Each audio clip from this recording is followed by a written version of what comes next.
Well, welcome to the fundamentals of real estate.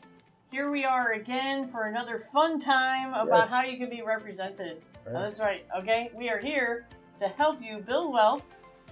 Live your dream lifestyle. And leave a legacy that matters. There you go. I'm Angela Dillmon, your host today at Keller Williams Realty Chesterfield, and this is my wealth building partner, Glen Calvin at Guild Mortgage. Yeah. Our expert buyer's Yes. agent, Josh, is again with us today. Last week we were talking about dual agency and a listing agent, representing you. So today's question of the day is, can anybody write a contract? Yeah, so Glenn, you actually had a team member that was asked as a loan officer if they could write a contract, right? Yeah, he had two people that wanted to buy a house and said, hey, Bobby, can you just fill out this contract for us? Yeah. And the answer is absolutely not. Okay, so Right. And I didn't think apparently he not would want just to. anybody can write a contract. Well, I think, if we have to look at the big picture, if there's something somebody wants to sell, two people can agree to buy it and they can figure it out. But that's certainly not optimal. Yeah, so when we're talking representation, it's more Right. than just filling out pieces of paperwork. And there's so much to it. It would just boggle your mind. There's inspections, possession, loan approval, interest rate, all that stuff to consider. Yeah. So I think the answer is yes, maybe, but certainly it's not going to be easy. Not anybody can, but can you? Right. So we're going to talk about you being completely unrepresented in a real estate transaction. So let's just say that the house is listed with a listing agent who has an exclusive seller agency, and they represent that seller. And you come to the open house and you're like, oh, I like this house. I would like to buy it. And they're like, okay, do you have an agent? And you're like, no. And you're like, okay, well, do you need representation? You're like, no, I'm going to represent myself. And can you do that? Yes, you absolutely can. Now, how does the contract get filled out? Can you fill a contract out yourself? Some paperwork that someone's either given you or you bought off the internet? Yes, you can. You can represent yourself. You won't go to real estate jail. Okay, it's not going to happen, right? All right, so, but what we want to talk about today is how does that actually work? How does it really play out? So you probably don't have a contract, right? As a buyer, you probably don't have one. And so you're like, okay, now I'm going to go find the contract. So who are you going to ask? Google. All right, and then Google, and then who else you're going to ask? The listing agent, right? Oh, yeah, Like you're going to say, hey, can you just send me the contract and I'll fill it out? Or, hey, listing agent, can you fill it out for me? Right. Okay, then that's usually what's going to So happen. if I do that, does that mean now the listing agent's representing me? No. You're just going to Isn't say... that something? Like the listing agent probably shouldn't fill it out for you. What they're going to probably do is send it to you so that you can fill it out. Now, what happens here is that you might get an old form. Yeah. You might get an up-to-date form. We use forms from the St. Louis Association of Realtors that's approved by attorneys that attorneys have written because we're not lawyers, right? And the reason they're doing this is to hedge off any problems that would come and to make sure all the questions are answered up front and to protect everybody in that transaction. So what kind of contracts might the listing agent send them? So even this year alone, we've had so many changes, and I've seen it on the buy side where, we're negotiating and the agent will send me, like you said, an outdated form, and I'll even say, hey, things have changed, and sometimes they don't even know. They don't know, right? And then I've seen, again, over the years, I had somebody say, oh, this actually happened this years ago. They asked if we could put it on their contract, and I was like, and I represented them, like, what contract are you referring to? And then they're like, I'll send it to you. It was a Word document that they typed up, and it clearly we represented them. It was like, this is there's nothing. It's basically like, what's the price and a close date? And I was like, this is not something title work, and it was a contract, but there were so many missing blanks. In there, I was like, this is not very clear. And the listing agent could send you different types. So we have different types of contracts, right? Mm-hmm. So one of them is called a residential real estate contract, and it has lots of contingencies in there. A loan, if you're going to get it, it's got a whole paragraph. It's got a whole paragraph on title and survey. It's got a whole paragraph on inspections. It's got a whole paragraph on occupancies. So fire departments and cities or counties can require an occupancy inspection and approval and a permit before you can occupy the property. That's all built in and baked into those residential subcontracts. And that's the thing.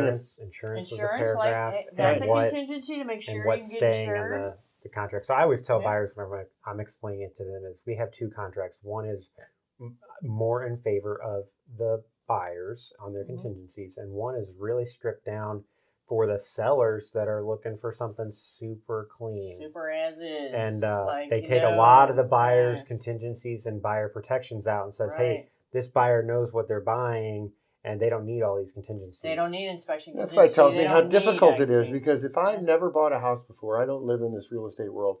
I'm not thinking about loan contingency. I'm not thinking about title work and what that means to have the clear title. Right, I'm not thinking about occupancy permit. I'm not thinking about inspections. right. Yeah. And so they could send you one or the other contract, and you wouldn't know the difference.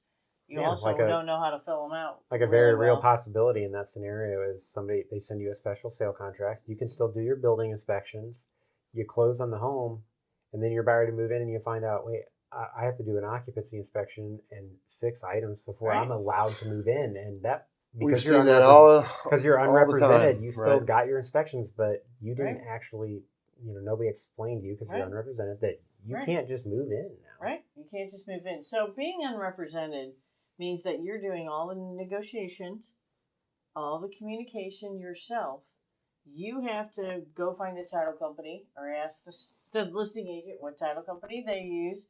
Try to use the same one, but now you're completely on your own. So anything you say can and will be held against you, like we talked about last week. So if you spill too much beans, like your motivation, right? Your financial picture, or if you don't quite give the whole financial picture and you don't really get the loan in the end, you may lose your earnest money. Like, there could be problems, right? Could end in litigation. It could Oh, end in litigation. yeah, That's some of correct. those. Yeah. So being unrepresented is, you can do it. And so some of the pitfalls, like, okay, so let's just say you're unrepresented and we are having a building inspection, and there's a crack in the sewer lateral. Yeah. How could that go? What would that Yeah, conversation so sound I've like? seen it, and again, I represented the one party, but if you are not familiar with these terms and you're representing yourself, you're probably going to try to find that information somewhere. And if you're not finding it from the other agent, because again, Right. you're unrepresented, it's probably friends, family, or Google. And a lot of times they're wrong. And in this specific example, it was about a $2,500 sewer lateral repair, and they Googled it, and they were telling me, again, they were represented, but they were like, oh, it's a $25,000 repair. So if they didn't have me there saying, hey, that's not true, they would have missed an opportunity. But it can also be the flip side. They could think something's a $2,500 repair. And it really be a could be a $25,000 $25,000 repair. Right. Again, like you don't have an expert, telling you, hey, this is normal. And again, it's like going on WebMD trying to diagnose you. You're probably going to die in the next 36 hours if you do. Right. So cracks in the foundation are like a perfect example. You have your inspection and there's a crack, and the agent's like, it's okay, it just needs to be filled with some epoxy, maybe a carbon fiber, if you're familiar with what that means, but it really needs to be peered. Right? And that's way more expensive. So they could either downplay something because in their experience, that's all they've ever had to do, or you can overestimate what it costs to do something and then miss out on the opportunity of buying the home because you freaked your own self out because you're Googling things, right? So sewer lateral cracks repairs, there's all kinds of examples like that the agent could underplay or overplay.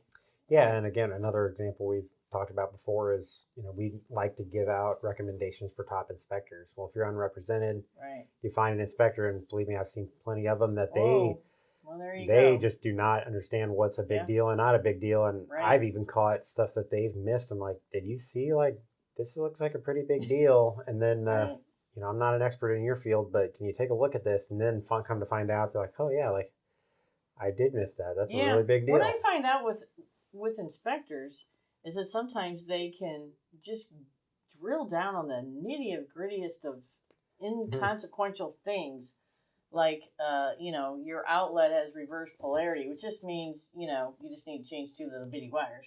Like, they just like zero in on some really minuscule non-essentials and miss some really big things. You know what I mean? And sometimes good inspectors do. They're not perfect either, but you should have somebody who's insured, who's licensed, who's bonded, all the things, on that, which, we only recommend people who are insured. So again, but that goes to being unrepresented. You're finding all those people yourself, and you're vetting them. Right. and you're just trusting that what these people are saying are true, and all you have is friends, family, or Google. So I would say if unless I have some kind of sophistication, knowledge, something in the business, I'm not going to want to be unrepresented. Yeah, it's a tough way to go. So there's the listing But agent you can can. represent you. There's unrepresented. What would the third one And be? so you can have a transaction agent. So Josh, tell us what a transaction agent is. Yeah, in the so- state of Missouri. So I just refer to a transaction agent as a paperwork pusher. I mean, they don't give you any advice. Their duties and obligations are stripped way down. They don't represent you in the full way. They're basically like, tell me what to do, because you do need somebody to do you want somebody to do your paperwork for you. But you want to pay them a minimal amount. So this person's literally just like, tell me what you want typed up. Open the door, write the contract. What can't they do? These transactions agents have a duty to you of confidentiality. They do have that duty. But there's duties that they don't have to you. Yeah, they don't have to. You can correct me if I'm wrong, but I don't think that they actually have to go in and vet your financial situation. No, they don't have. They're no obligation to help you with any of that. They don't have to give you any pricing information about the home. No, they don't want to go to that level of service or standard. Yeah, you're going to go anything that you would consider experience based. Hey, this is my strategy. This is what I would recommend. Any of that stuff. That takes them to that next level of service, and they are not paid to go there, and they're not legally allowed to. They're saying, hey, you tell me what to do, and I'm going to do it, and I do not have any obligations to go do above and beyond and search for you, because you're telling me you're doing that. Yeah, so in the state of Missouri, a transaction agent literally is not under obligation to work in your best interest. Do you know that? I did not know that. It's really just moving the paperwork around. And a buyer's agent, they have the duty under law to always work in your best interest, but a transaction agent does not. That's really interesting. And that's why you'll find a lot of times. Why would you find somebody would even choose that option just for price? Well, I tell you what, I think the reason that they brought this status in was because a lot out in the rural areas wanted it. They didn't want the higher liability, and there was a big push. So some years back, when they changed the agency, they threw this option in there. Interesting. Now, around St. Louis, you don't see it much. You mostly see people who want somebody with the duty to work in their best interest, right? And so, but this status is out there, and people do it. Now, a listing agent can be a transaction agent as well.